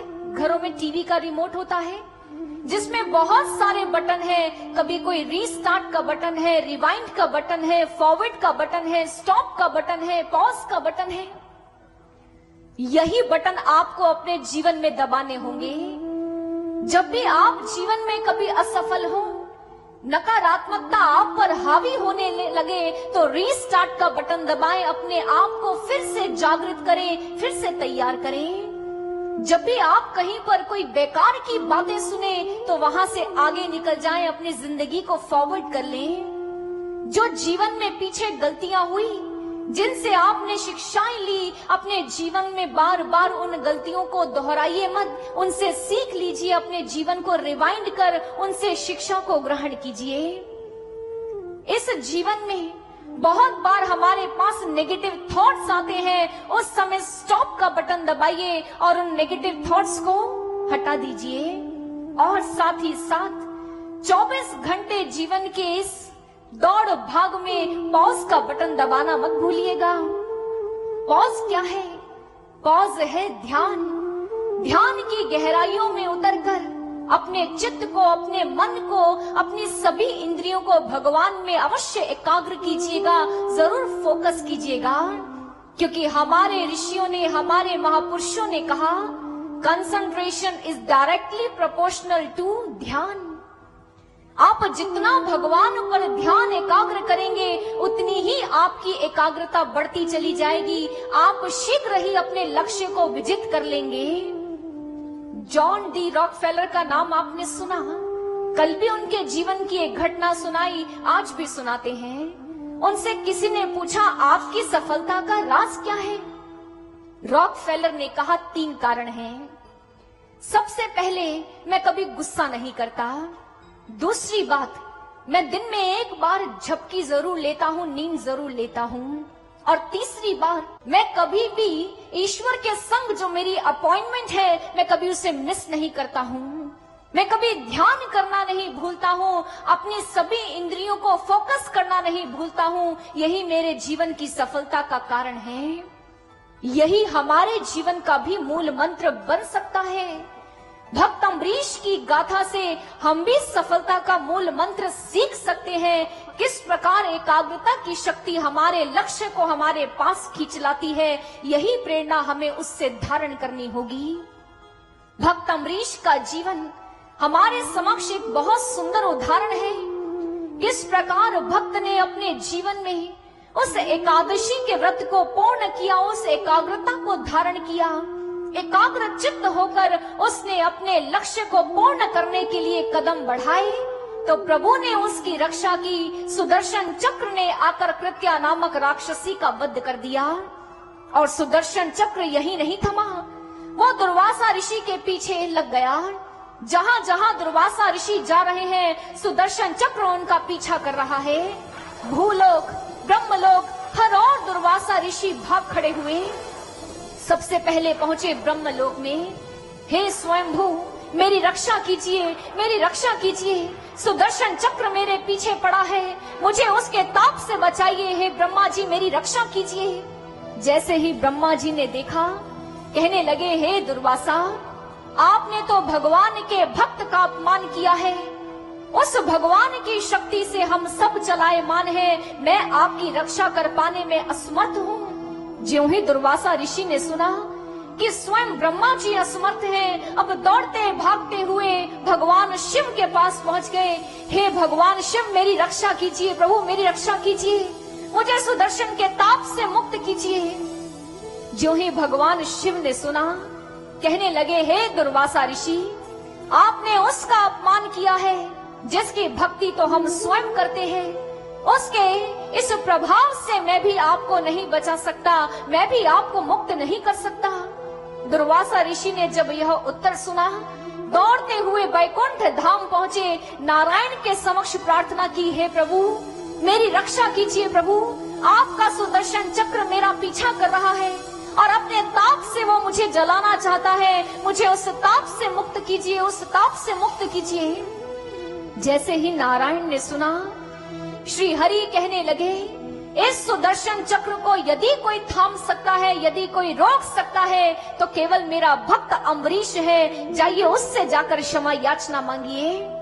जैसे ही दुर्वासा ऋषि ने सुना, द्रुत गति से पहुंच गए वापस उसी स्थान पर जहां भक्त अम्बरीश खड़े हैं। दुर्वासा ऋषि ने जाकर हाथ जोड़े, भक्त अम्बरीश से कहा, मुझे क्षमा कर दो, मैं तुम्हें पहचान नहीं पाया, मुझसे भूल हो गई। इस सुदर्शन चक्र के ताप को रोक लो, इसके प्रभाव को खत्म कर दो, मुझे इससे मुक्ति दिलाओ। ज्यों ही भक्त अम्बरीश ने सुना, उसी क्षण भक्त अम्बरीश ने सुदर्शन चक्र के समक्ष प्रार्थना की। कहने लगे, हे सुदर्शन चक्र, तुम्हें तो मेरे नारायण ने युद्ध भूमि के लिए तैयार रखा है। तुम्हें तो अधर्मियों का विनाश करना है, लेकिन आज जो तुम्हारे समक्ष खड़े हैं, ये तो ऋषिवर हैं, तुम इनका अपमान नहीं कर सकते। यदि मैंने पूर्ण निष्ठा से सदैव श्री हरि की भक्ति की है, तो तुम अपने ताप को शांत कर लो। यदि मैंने निष्काम भाव से सदैव प्रभु की पूजा उपासना की है, तो तुम अपने ताप को शांत कर लो। यदि मेरे पूरे वंश ने सदैव ही श्री भक्ति को प्राथमिकता दी है, तो तुम अपने प्रभाव को शांत कर लो। और जैसे ही सुदर्शन चक्र ने अम्बरीश की प्रार्थना को सुना, तो उसने अपने ताप को शांत कर लिया, अपने प्रभाव को शांत कर लिया। दुर्वासा ऋषि ने देखा, भक्त अम्बरीश के उस दिव्य चरित्र के समक्ष दुर्वासा ऋषि भी नतमस्तक हो गए। कहने लगे, वाह, आज तक भक्तों की गाथाएं सुनी थी, आज तक भक्तों की महिमा सुनी थी, लेकिन आज अपनी आंखों से उस भक्त के जीवन गाथा को देख भी लिया। अरे सुना था, जिसके जीवन में धर्म आता है, उसके जीवन में धर्म के 10 लक्षण भी आ जाते हैं, लेकिन आज मैंने उन सभी लक्षणों को तुम्हारे जीवन में देखा है। मैं धन्य हुआ तुम जैसे भक्त का दर्शन करके। हे भक्त अम्बरीश, ये धरा सदैव तुम्हारे इन दिव्य गुणों की साक्षी रहेगी। ये आकाश सदैव ही तुम्हारे दिव्य चरित्र का साक्षी रहेगा, तुम्हारे दिव्य गुणों का साक्षी रहेगा। और इतना कहकर दुर्वासा ऋषि वहां से प्रस्थान कर गए। भक्त अम्बरीश का चरित्र देखिए, दुर्वासा ऋषि ने अपमान किया, लेकिन भक्त अम्बरीश ने उन्हें क्षमा दान दे दिया और क्षमा दान देते हुए उन्हें सुदर्शन चक्र के प्रभाव से मुक्त कर दिया। भक्तों का जीवन होता ही ऐसा है। एक और भक्त की गाथा आपको सुनाती हूँ। ले चलते हैं आपको द्वारिका की ओर, जहां आज भक्तिमती मीराबाई कृष्ण का प्रचार प्रसार कर रही है। कृष्ण के उन भक्ति के पदों से लोगों को लुभाती हुई, लोगों को समझाती हुई वो गली गली वीथी वीथी कृष्ण की महिमा गा रही है। आज जैसे ही सत्संग विचारों को विराम देकर अपने विश्राम स्थल पर वापस लौटी, तो क्या देखती है मीराबाई कि आज अहाते में बड़े सारे ब्राह्मण टोली बनाकर आए हैं और उन्हें देखकर लगता है कि वो धरना देकर बैठे हैं। मीराबाई आगे गई, जाकर उन ब्राह्मणों से पूछा, आप कौन हैं, कहां से आए हैं? उन ब्राह्मणों ने सामने खड़ी उस साधिका को देखा, दोनों हाथ जोड़ लिए, कहने लगे, आप मीराबाई हैं? मीराबाई ने कहा, हाँ मेरा नाम मीराबाई है, कहिए आप कौन हैं? ब्राह्मण देवताओं ने कहा, हम चित्तौड़ की भूमि से आए हैं, आपके समक्ष याचना लेकर आए हैं। मीराबाई ने सुना याचना, कहने लगे, मुझसे कौन सी याचना लेकर आए हो, मुझसे मेरे समक्ष कौन सी प्रार्थना करने आए हो? ब्राह्मण देवताओं ने कहा, हे भक्तिमती मीराबाई, जिस समय से आपने चित्तौड़ की भूमि का त्याग किया है, जिस चित्तौड़ ने आप पर होती हुई प्रताड़नाओं को देखा, साक्षी बनी, आज वो चित्तौड़ भूमि व्याकुल है, क्रंदन कर रही है, सूखे की चपेट में आ चुकी है। कितने वर्ष बीत गए, वहां पर वर्षा की एक बूंद तक नहीं पड़ी। धरती ऐसा लगता है मानो बांझ बन गई है, अब वो कभी किसी अन्न को रोपित नहीं कर पाएगी। जानते हो मीराबाई, हमारे उस चित्तौड़ की स्थिति बड़ी दयनीय व शोचनीय हो चुकी है। आकाश की ओर देखते हुए आंखें पथरा गई हैं। मानव जीवित रहने के लिए तड़प रहा है, उसकी देह केवल मात्र कंकाल बनकर रह चुकी है, और युवा वे तो भोजन के लिए एक दूसरे को मार रहे हैं, और बूढ़े उनके अंदर तो मात्र अब चंद श्वासें शेष है, मृत्यु की बाट जो रहे हैं। और पशु धन की बात करें तो वो तो पहले ही काल के ग्रास बन चुके हैं। हमारे चित्तौड़ की स्थिति बड़ी ही दयनीय है। वो चित्तौड़ श्रापित भूमि है, और उस श्राप से यदि कोई मुक्ति दिला सकता है तो वो केवल भक्तिमती मीराबाई है। हे मीराबाई, चित्तौड़ की भूमि पर लौट चलिए। आपके दिव्य चरणों का स्पर्श पाकर हम जानते हैं कि अवश्य ही वर्षा की बूंदें आएंगी और हमारे चित्तौड़ की उस प्यास को शांत कर जाएंगी। हे मीराबाई, हमारे संग चलिए। पास में खड़ी थी चंपा और चमेली। जब उन्होंने इस प्रकार ब्राह्मण देवताओं की प्रार्थनाओं को सुना, मीराबाई से कहा, नहीं मीराबाई, आप नहीं जा सकती। आप भूल गई चित्तौड़ की भूमि पर आपको कितनी प्रताड़नाएं दी गई, आपका कितना अपमान किया गया। आप उस चित्तौड़ की भूमि वापस नहीं लौटेंगी। जानते हो मीराबाई ने क्या कहा? मीराबाई ने कहा, एक भक्त वृक्ष की मानिंद होता है, अगर उसकी एक डाल काट भी दी जाए तो इसका अर्थ ये नहीं कि वो फल देना और पुष्प देना बंद कर देगा। नहीं, एक भक्त कभी ऐसा नहीं होता, वो तो मिश्री के जैसा होता है। मिश्री को जहां से तोड़ोगे उसका हर एक पोर, हर एक कण कण मिठास ही देता है। तो मैं इन्हें क्षमा दान क्यों ना दूं? मैं अपने मन में ईर्ष्या जैसे भावनाओं को जन्म क्यों दूं? मैं इन्हें क्षमा दान अवश्य दूंगी, और इसी से मेरे कृष्ण रीझ जाएंगे। मैं जानती हूँ कि जब तक मैं प्रभु के भक्तों को क्षमा दान नहीं दूंगी, तब तक मेरे कृष्ण मुझसे प्रसन्न नहीं होंगे। जब तक इनकी आंखों से अश्रु बहते रहेंगे, तब तक मेरी भक्ति भी सार्थक नहीं होगी। भगवान के मंदिर में अगर घंटा बजाने जाऊंगी तो इनके हृदय से उठते चित्कार मुझे सुनाई देंगे। भगवान की मूरत को देखूंगी तो इनके ये जो उतरे हुए चेहरे हैं मुझे याद आएंगे। आज जब उन्होंने चित्तौड़ से आए हुए ब्राह्मण देवताओं का क्रंदन सुना, क्षमा दान दे दिया उस चित्तौड़ को, उन चित्तौड़ निवासियों को, और तीव्र कदमों से वो चित्तौड़ की ओर बढ़ चली। जब वहां जाकर वहां की दारुण स्थिति को देखा तो मीराबाई ने अपने कृष्ण का स्मरण किया, अपने श्याम से कहा, श्याम अपने श्यामल मेघों के संग आओ और इस धरा को तृप्त कर दो, इसकी प्यास को शांत कर दो। भक्त के हृदय से उठी पुकार है, श्याम कैसे अनसुना कर सकते थे। उसी क्षण मूसलाधार वर्षा आरंभ हो गई और जब चित्तौड़ वासियों ने देखा, कहने लगे, ये मीराबाई के चरणों का प्रताप है, ये कृष्ण की भक्ति करती है, ये कृष्ण की साधिका है। तो आइए मुक्त कंठ से मीराबाई का जय जयकार करें। बोलिए भक्तमती मीराबाई की जय, भक्तमती मीराबाई की जय, बोलिए श्री कृष्ण बलदेव की जय। चित्तौड़ में मीराबाई का जय जयकार होने लगा, प्रभु का जय जयकार होने लगा। भक्तों का जीवन इतना सुंदर होता है कि वह अपने साथ साथ भगवान की भी महिमा को हर जगह उसकी सुगंध को छोड़ आते हैं। भक्तों का जीवन, भक्तों की गाथाएं हम सब के लिए बहुत बड़ी प्रेरणाएं हैं। हम भी वैसे ही भक्त बन सकते हैं यदि हमारे भीतर भी उन्हीं गुणों का समावेश हो जाए। जैसे गुण भक्त अम्बरीश में है, जैसे गुण भक्तिमती मीराबाई में है। उन्होंने क्षमा दान दे दिया। अपने हृदय से पूछिए, यदि कोई हमारे साथ बुरा व्यवहार करे, क्या आप उसको क्षमा कर देते हो? क्या आप उसे माफ कर देते हो? मन में उसके प्रति कोई भाव नहीं रखते, बल्कि उसे क्षमा करके उस दुर्भावना को मन से निकाल देते हो? बोलो, ऐसा कर पाते हो?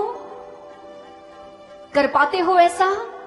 नहीं सज्जनों, यही तो अंतर है भक्तों के जीवन में और हमारे जीवन में। वो कभी भी उन दुर्भावनाओं को अपने जीवन में स्थान नहीं देते थे, लेकिन हम अपने मन में ईर्ष्या के बीज को जन्म दे देते हैं। हम दूसरों को क्षमा नहीं दे पाते, लेकिन खुद को बहुत जल्दी क्षमा दे देते हैं। एक बार एक छोटा सा बच्चा अपने पिता के साथ सोफे पर बैठा था।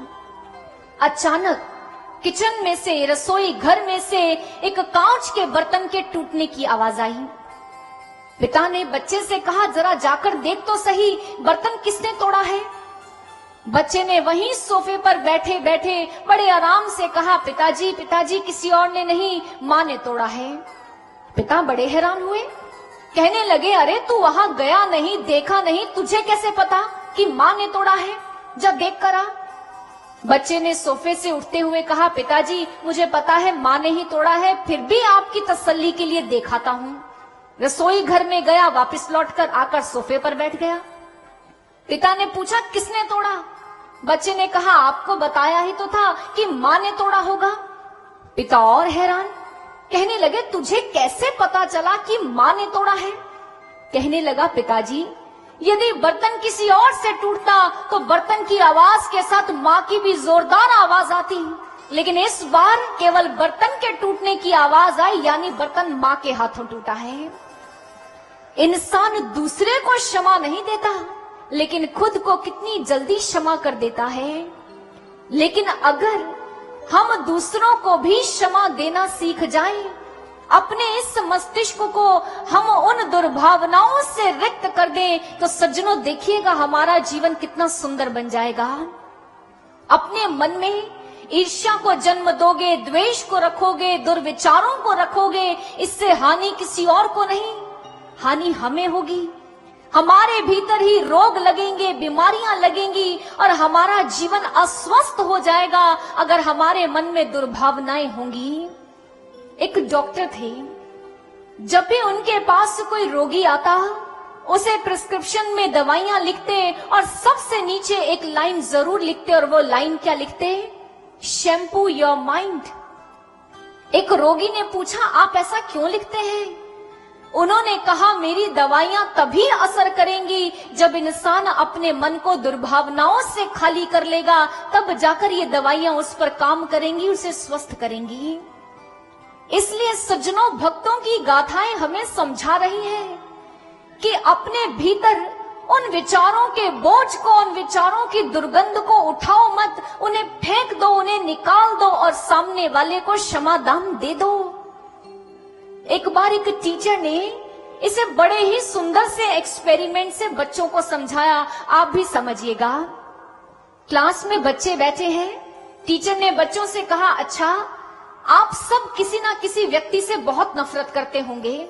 सारे बच्चों ने हाँ में हाथ खड़ा कर दिया। मैडम ने बच्चों से कहा, चलो सब अपनी अपनी कॉपीज निकालो। बच्चों ने कॉपीज निकाली। मैडम ने बच्चों से कहा, अब यहाँ पर उन लोगों की सूची बनाओ जिनसे आप ईर्ष्या करते हो, द्वेष करते हो या जो आपको पसंद नहीं। बच्चों ने सूची बना दी और अब जब टीचर ने बच्चों से पूछा तो किसी की काउंटिंग 8 थी, किसी की 10 थी, किसी की 12 थी। टीचर ने कहा, अब एक काम करना, जितने लोगों की आपने ये सूची बनाई, आपको एक बैग लेना है, उसमें उतने ही टमाटर डालने हैं और उसे 7 दिन तक अपने पास रखना है। बच्चों ने सुना, टीचर ने होमवर्क दिया है और उसे करने के लिए तैयार हो गए। जिसके 8 लोगों के नाम लिखे उसने 8 टमाटर बैग में डाले, जिसने 10 लोगों का नाम लिखा उसने 10 टमाटर बैग में डाले। स्कूल जाते साथ में रखते, घर आते साथ में रखते। बोझ भी कांधों पर लगा है और 2-3 दिन में टमाटर सड़ने लगे, दुर्गंध आने लगी। अब तो इतनी दुर्गंध आ रही थी कि नाक पर हाथ रख के या रुमाल रख के वो उस दुर्गंध से बचने का प्रयास करते। 7 दिन पूरे हुए, क्लास लगी। टीचर ने बच्चों से पूछा, कैसा रहा? बच्चों ने कहा, बहुत बोझ था और बड़ी दुर्गंध थी। टीचर ने कहा, अब एक काम करो, बाहर डस्टबिन है, जाकर अपने बैग्स उसमें फेंक दो। वो जो टमाटर जिन थैलों में सड़ गए थे, बच्चों ने जाकर वो थैले डस्टबिन में डाल दिए। जैसे ही क्लास में आकर बैठे, टीचर ने पूछा, कैसा लगा? बच्चों ने कहा, बहुत हल्का लग रहा है और बहुत अच्छा लग रहा है। टीचर ने समझाया, जिस प्रकार आप इस बोझ और दुर्गंध से युक्त थे, इससे दूर होने का एक ही उपाय था कि उस गले सड़े टमाटर का जो बैग है उसे उठाकर बाहर फेंकाओ। इसी तरह आपके मन में जो विचारों का बोझ और विचारों की दुर्गंध है, जो ईर्ष्या, द्वेष और दुर्विचार आपके मस्तिष्क में है, उसे बाहर फेंक दो तो देखना आपका जीवन कितना हल्का और सुगंध से युक्त हो जाएगा। अगर इसमें भरने ही है तो शुद्ध विचारों को भरो, प्रभु की भक्ति से भरो, प्रभु के उन दिव्य विचारों से भरो तो देखना जीवन जगमगा जाएगा। इसलिए केवल खुद को नहीं, सबको क्षमा देते हुए चलो, क्योंकि क्षमा जीवन का सबसे बड़ा गुण है। ये हमारे जीवन को सुंदर बनाता है, हमारे जीवन को सजाता व संवारता है। और इस क्षमा को देने से आप ये अनुभव करेंगे कि किसी दूसरे का नहीं, आपका जीवन बदला है। आपको इतना हल्का महसूस होगा, आपको इतना अच्छा महसूस होगा जब आप किसी सामने वाले को क्षमा दान दे देंगे। भक्तों की गाथा हमें यही प्रेरणा देने आई है। भक्तों की अमर गाथा और उनसे जुड़ती हुई प्रेरणाएं, इन्हें ही लेने के लिए हम इस पंडाल में आकर बैठे हैं। चलिए एक और भक्त की गाथा को आपके संग साझा करने जा रहे हैं। क्योंकि गुजरात की भूमि पर आए हैं, इसलिए गुजरात की भूमि पर जन्म लेने वाले एक भक्त की गाथा है और उस भक्त का नाम है नरसिंह मेहता। कहाँ जन्म लिया? गुजरात की भूमि पर। ब्राह्मण परिवार में जन्म हुआ। नन्हा सा बालक आया है जो भगवान का भक्त कहलाएगा। लेकिन ये क्या, माता पिता ने उसे कितनी बार प्रयास किया कि हमारा बच्चा बोले, हमें माता पिता का संबोधन दे, लेकिन हर बार उनका प्रयास असफल रहा। नरसिंह मेहता मुख से कुछ नहीं बोलते, एक शब्द का भी उच्चारण नहीं किया। यूं ही उनकी उम्र बीतती गई और इस प्रकार 8 वर्ष के हो गए। लेकिन उनके मुख से एक शब्द नहीं फूटा।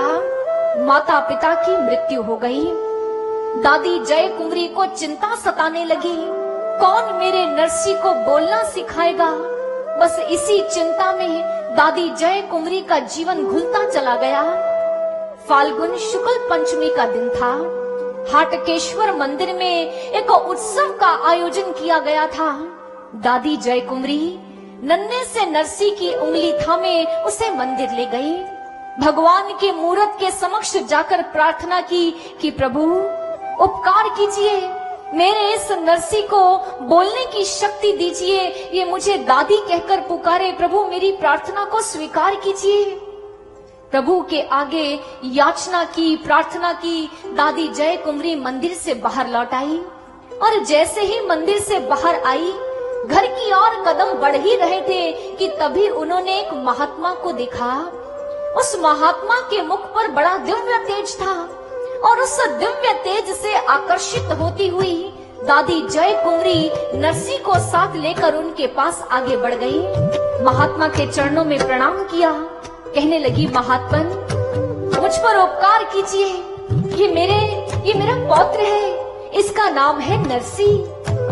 लेकिन सब इसे गूंगा कहकर बुलाते हैं, सब इसे गूंगा कहकर चिढ़ाते हैं, क्योंकि आज तक इसके मुख से एक शब्द नहीं फूटा। 8 वर्ष का हो गया है लेकिन बोलना नहीं जानता। हे महात्मन, कुछ उपकार कीजिए, मेरे इस पौत्र पर अपनी शक्ति दिखाइए और इसे बोलने की शक्ति दीजिए। महात्मा ने सामने खड़े नन्हे से बालक को देखा और उसी क्षण उस बालक को इशारा किया, यहाँ आओ। नन्हा सा नरसी महात्मा के पास गया और महात्मा ने उसे अपनी गोद में बिठाया। बड़े ही प्रेम से नरसी मेहता के कानों में एक मंत्र फूंक दिया। राधे श्याम कहकर एक नाम आज नरसी के कानों में कह दिया। राधे श्याम के नाम का प्रभाव देखिए कि उसी क्षण नन्हा सा नरसी महात्मा की गोद से उठा और जाकर ताली बजाते हुए उसके मुख से क्या निकला,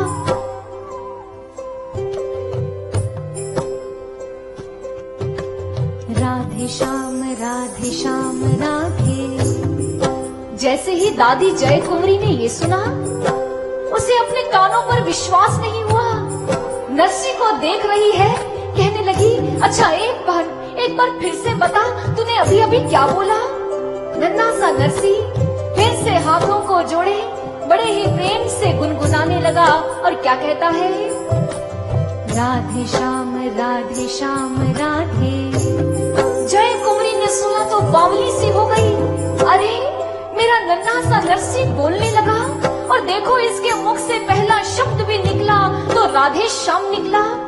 नरसी जो राधे श्याम की धुन छेड़ रहा है, उसने अपनी दादी और मंदिर में खड़े सभी लोगों से कहा, आओ आप भी मेरे संग राधे श्याम के नाम का कीर्तन करो, आओ हम सब मिलकर कीर्तन करें। और उस समय नरसी अपने प्रभु का कीर्तन करता है और क्या गुनगुनाता है, राधे श्याम राधे श्याम राधे।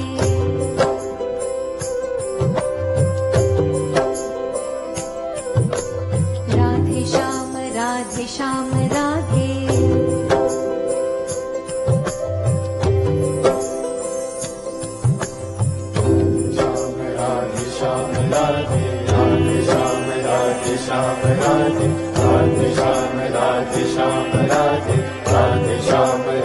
श्याम राधे। दया है अपार तेरी, कृपा है अपार तेरी, दया है अपार तेरी, कृपा है अपार, तूने दिया जो सहारा श्याम नाम का। राधे श्याम राधे श्याम राधे, राधे श्याम राधे श्याम राधे।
जग में वो न रहा बेसहारा।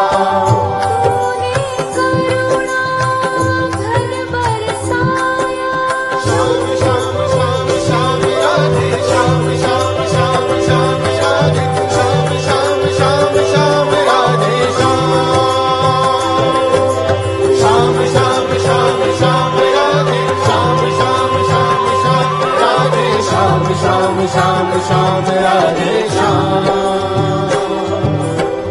तूने करुणा घन बरसाया, तुझसे पाया जीवन साया।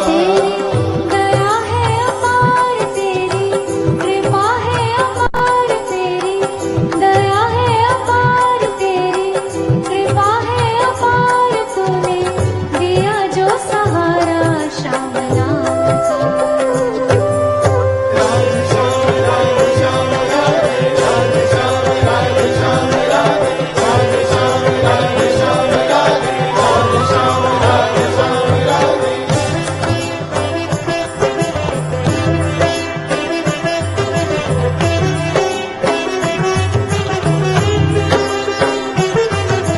मूकं करोति वाचालं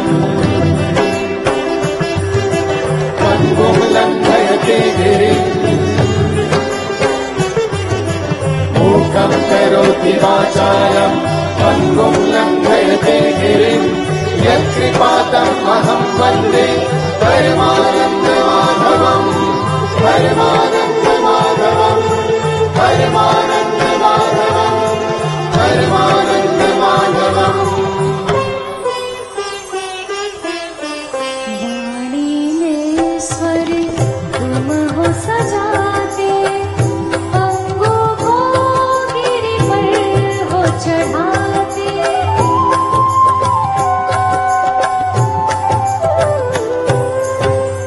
वाणी में स्वर तुम हो सजाते, अंगों को गिरि पर हो चढ़ाते।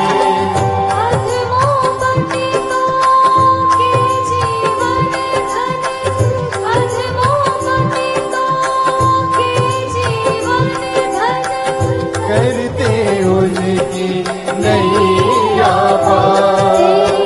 दया है अपार तेरी, कृपा है अपार तेरी, दया है अपार तेरी, कृपा है अपार, तूने दिया जो सहारा श्याम नाम का।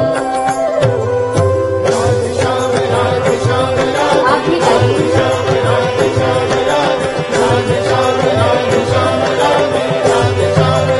आइए मिलकर प्रभु के नाम संकीर्तन में अपनी अंतरात्मा को लीन करते हैं। दोनों हाथों से प्रभु के उस कीर्तन में अपना साथ देते हुए अपनी रचना को पवित्र करते हैं।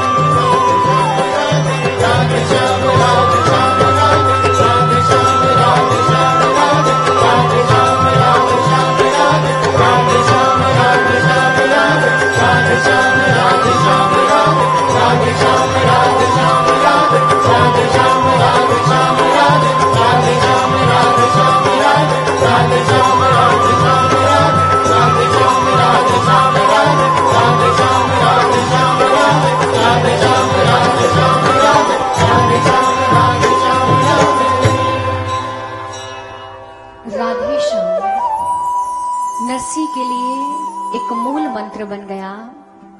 बाल्य अवस्था से लेकर संपूर्ण जीवन अगर नरसी के मुख पर कोई नाम सजा रहा तो केवल राधे श्याम, राधे श्याम, राधे श्याम। अपने प्रभु की भक्ति में ऐसा लीन हो गया, कहते हैं ना कि जो श्याम के रंग में रंग जाता है उस पर दुनिया का कोई रंग नहीं चढ़ता। नरसी के ऊपर श्याम का वही काला रंग चढ़ गया और उस काले रंग के पश्चात उस पर दुनिया का कोई रंग नहीं चढ़ा। विवाह हुआ, बच्चे हुए, लेकिन फिर भी वो अपने नारायण के संग उनकी भक्ति में लीन रहा, अपने प्रभु के संग सदैव जुड़ा रहा। नरसी की गाथा यूं तो आगे एक लंबा प्रसंग है, उस प्रसंग को हम कल के दिवस आरंभ के समय हम उसे श्रवण कर पाएंगे। आज के इस प्रसंग को हम यही विराम देते हैं, लेकिन अंतिम क्षणों में हम अवश्य एक बात पर विचार करना चाहेंगे। चाहे वो नरसी की गाथा हो, चाहे वो ध्रुव की गाथा हो, चाहे प्रहलाद की गाथा हो, या वो अम्बरीश की गाथा हो, हर एक भक्त की गाथा, उसके जीवन से हमें एक ही प्रेरणा मिलती है। अगर आप इस भागवत महापुराण को खोलकर देखें, अगर इसे पढ़कर देखें, तो आप पाएंगे कि जिस भी भक्त ने अपने जीवन में भक्ति को प्राप्त किया, केवल गुरु के द्वारा प्राप्त किया। गुरु ने उसके जीवन को उस पूर्णता को दिया, उस शाश्वत भक्ति का स्वाद जिसने चखा, उसने केवल गुरु के चरणों में बैठकर ही चखा। गुरु एक ऐसा शब्द है इस समाज के लिए जिसे सुनते ही मानो इंसान की रूह कांप जाती है, क्योंकि आज समाज में गुरु के नाम पर बहुत पाखंड फैला। समाज में ऐसे तथा कथित गुरु व संत आए जिनके कारण गुरु शब्द ही मलिन हो गया और मानव डर गया कि उसे जीवन में गुरु नहीं चाहिए। लेकिन शास्त्र कहते हैं, गुरु बिन भव निधि तरहि न कोई, जो बिरंचि शंकर सम होई। कि गुरु के बिना आप ये सोचें कि आप भव सागर से पार हो सकते हो, संसार की माया इन आकर्षणों से मुक्त हो सकते हो, मृत्यु की पीड़ा से मुक्त हो सकते हो, तो सज्जनों ये असंभव है, क्योंकि गुरु है जो आपको ऐसी शक्ति देता है कि आपको मायापति से जोड़ देता है। चलिए बात करते हैं गुरु क्यों और कैसा चाहिए, जो इस समाज का सबसे बड़ा यक्ष प्रश्न बनकर खड़ा हो गया है। इस समस्या को समाधान की ओर ले जाने के लिए मैं आपके समक्ष एक बड़ा सुंदर कॉन्सेप्ट रखना चाहूंगी।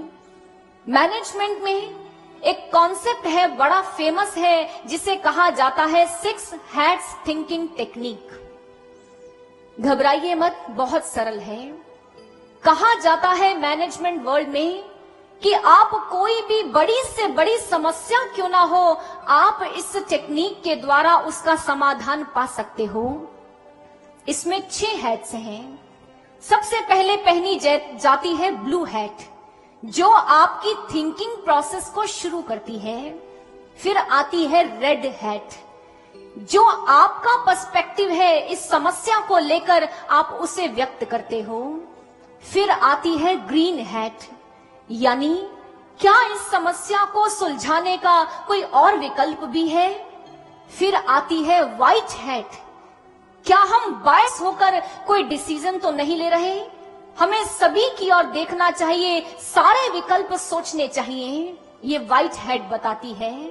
फिर आती है ब्लैक हैट, जिसे जजमेंटल हैट भी कहते हैं। ये बताती है कि आप जिस दिशा की ओर सोच रहे हो वहां कोई प्रॉब्लम तो नहीं आएगी, कोई नुकसान तो नहीं होगा।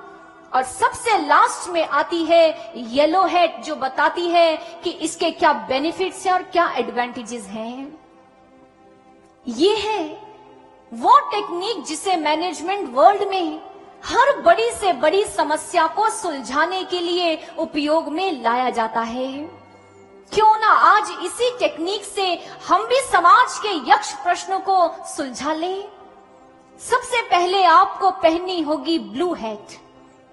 Why do I need a गुरु? मुझे गुरु क्यों चाहिए? अब पहनिए रेड हैट। आपके सिर पर लाल रंग की टोपी है, यानी अब आप बताइए कि आपको गुरु क्यों नहीं चाहिए, आपका पर्सपेक्टिव क्या है। लोग कहते हैं जी हमारा बड़ा अच्छा परिवार है, अच्छे बच्चे हैं, अच्छा बिजनेस है, अच्छी फैमिली है, वेल सेटल्ड है, अच्छे पढ़े लिखे हैं, तो हमें गुरु क्यों चाहिए, हम जीवन में सुखी हैं, फिर हम गुरु के पास क्यों जाएं। कल भी आपसे कहा, गोस्वामी जी कहते हैं कि मैं हर असंभव चीज को संभव मान सकता हूं। हिमते अनल प्रगट बरु हुई, विमुख राम सुख पावना कोई।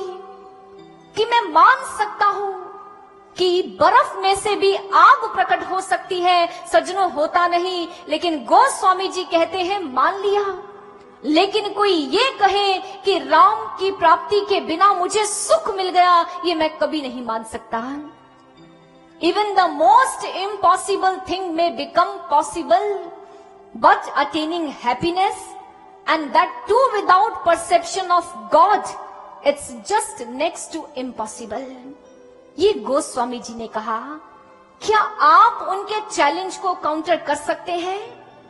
क्या आप ये कह सकते हैं कि हाँ, मैं भगवान को प्राप्त किए बिना सुखी हो गया?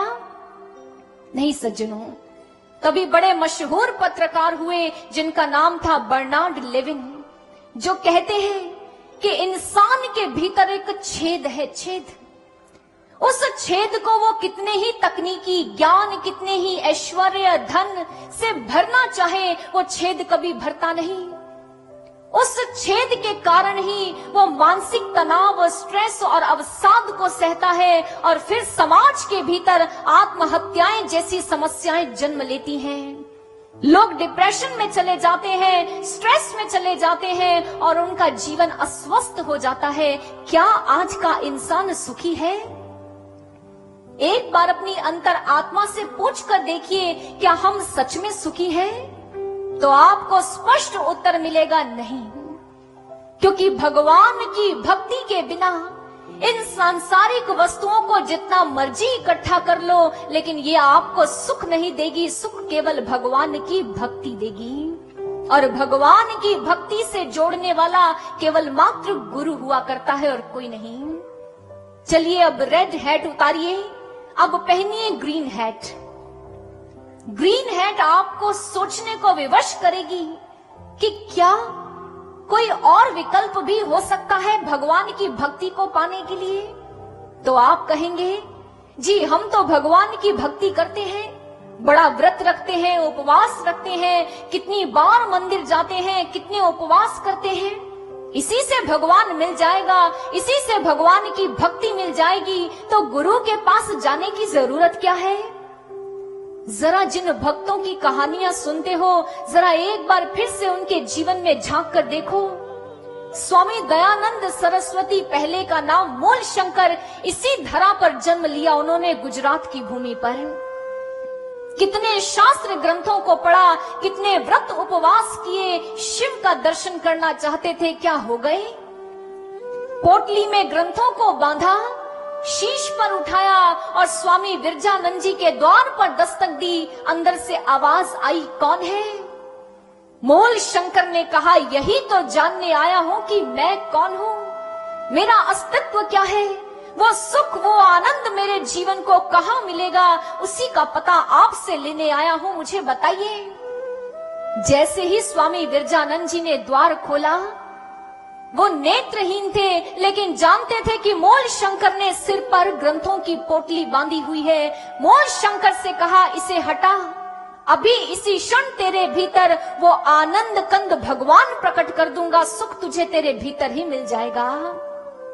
दूसरा उदाहरण लेते हैं राजा पीपा का। इसी धरती पर जन्म हुआ, गुजरात की भूमि पर। बहुत बड़े धर्मात्मा, बहुत बड़े दानी। एक दिन गुरु रामानंद जी के शिष्य उनके द्वार पर आए और राजा पीपा तो आनंद से भर गए। उनका भव्य स्वागत किया, उनके लिए भोजन सामग्री जुटाई। लेकिन अचानक उन शिष्यों ने राजा पीपा से पूछ लिया, आपके गुरु का नाम क्या है? राजा पीपा ने सुना, कहने लगे, गुरु तो नहीं बनाया आज तक जीवन में, बस बचपन से सुना है कि दान करो, धर्म कर्म के कार्य करो, बस इसी में ही आनंद मिल जाता है। जब उन शिष्यों ने सुना, कहने लगे, राजा पीपा, जब तक जीवन में गुरु नहीं, तब तक दान भी तेरा सफल नहीं होगा, तेरे पूजा, तेरा व्रत, तेरा उपवास भी सफल नहीं होगा। हर भक्त की गाथा से हमें एक ही उत्तर मिलता है कि गुरु के बिना भक्ति नहीं सीख सकते। इसी के बारे में भगवान कृष्ण भगवत गीता में कहते हैं, जरा खोलकर पढ़िए। ना हम वेदैन तपसा न दाने न नाचेज्यया शक्यं एवं विदो द्रष्टुम दृष्टवानसी मांग यथा। हे अर्जुन, ना मैं वेदों के अध्ययन से मिलूंगा, ना मैं व्रत, ना मैं उपवास से मिलूंगा, ना मैं यज्ञ हवन आदि से मिलूंगा। तो अर्जुन ने कहा, कैसे मिलोगे? भगवान कृष्ण ने कहा, जैसे आज तुझे मिला हूँ, गुरु बनकर मिला हूँ और तू मेरा शिष्य बना है, ऐसे ही मिलूंगा। गुरु के चरणों में जाकर ही तुम मुझे प्राप्त कर सकते हो, मेरी भक्ति को प्राप्त कर सकते हो, और कोई विकल्प नहीं और कोई मार्ग नहीं। ये बताती है हमें ग्रीन हैट। अब पहनिए व्हाइट हैट, जो हमें सिखाती है कि बायस होकर नहीं, हर एक चीज को देखो, सोचो, समझो और तब जाकर अपने जीवन का निर्णय लो। गुरु के चरणों में जाओ, गुरु की खोज करो, लेकिन उसके द्वारा नहीं जो आपकी सोच है। आप सोचते हैं बड़े लोग इनके पीछे लगे हैं, ये पूर्ण संत होंगे, इनके मुख पर बड़ा नूर है, ये बड़े पहुंचे हुए होंगे, इन्होंने भगवा वस्त्र पहना है, बड़ी सुंदर कथा कहानियां कहते हैं, जरूर यही सच्चे संत होंगे। कबीर दास जी ने कहा, जग में बहुते गुरु कन फूका, फांसी लाए बुझावे। कि इस जग में बहुत से गुरु हैं जो आपको केवल भरमाएंगे, भटकाएंगे, जो आपको सत्य तक नहीं ले जाएंगे। तभी तो शास्त्रों ने कहा, साधु साधु सब कहते हैं, साधु समझे वार, अलल पक्ष कोई एक है, पंछी कोटि हजार। उन्होंने कहा कि हमारे शास्त्रों में एक होमा नाम का पक्षी आता है, जो आकाश की अनंत ऊंचाइयों में उड़ता है, और जिस समय वो एक बच्चे को जन्म देता है, उसका बच्चा धरती पर गिर रहा होता है।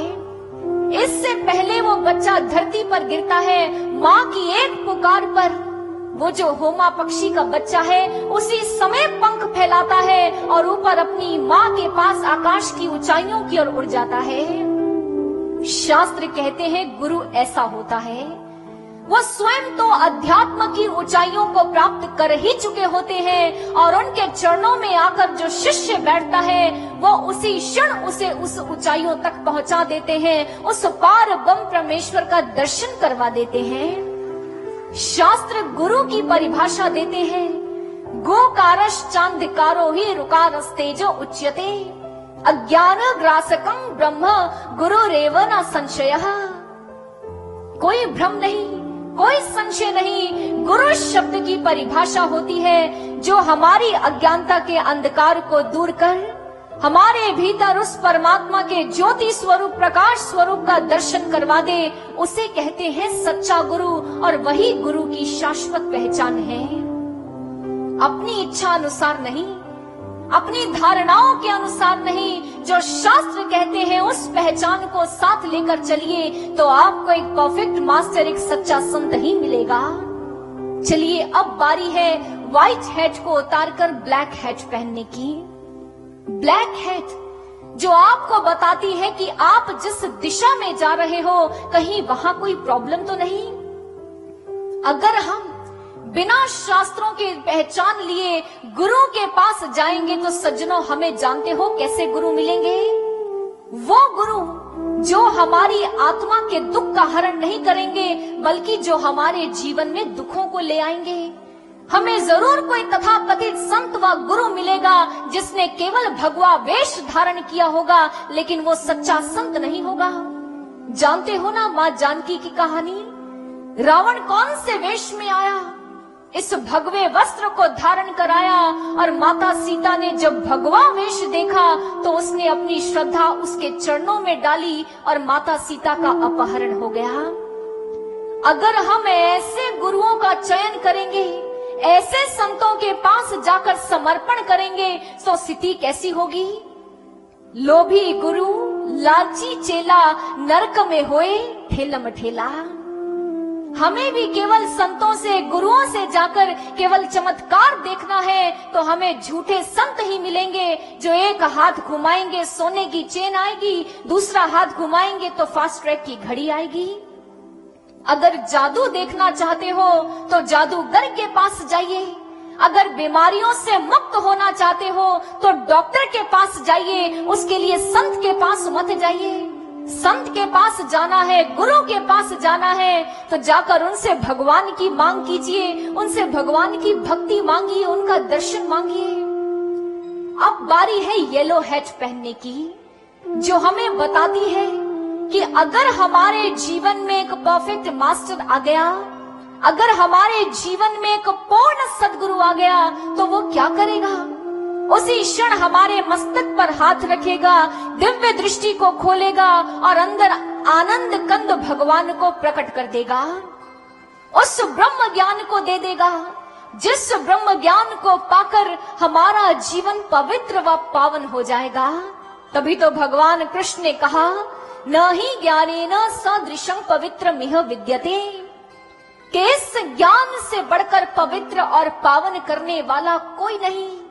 ब्रह्म ज्ञान ही है जो आपके मन को शांत कर सकता है, ब्रह्म ज्ञान ही है जो आपको आत्मस्थित बना सकता है, ब्रह्म ज्ञान ही है जो आपको माया के आकर्षणों से मुक्त कर सकता है, ब्रह्म ज्ञान ही है जो आपको बांके बिहारी का दर्शन करवा सकता है। गुरु के चरणों में बैठकर ब्रह्म ज्ञान की मांग कीजिए, इसलिए ताकि हमारा जीवन सुंदर बने, हमारे जीवन में शांति आए, हमारे परिवार में शांति आए, इस समाज में शांति आए, इस राष्ट्र में शांति आए और इस विश्व में शांति आए। ऐसा प्रयास करो।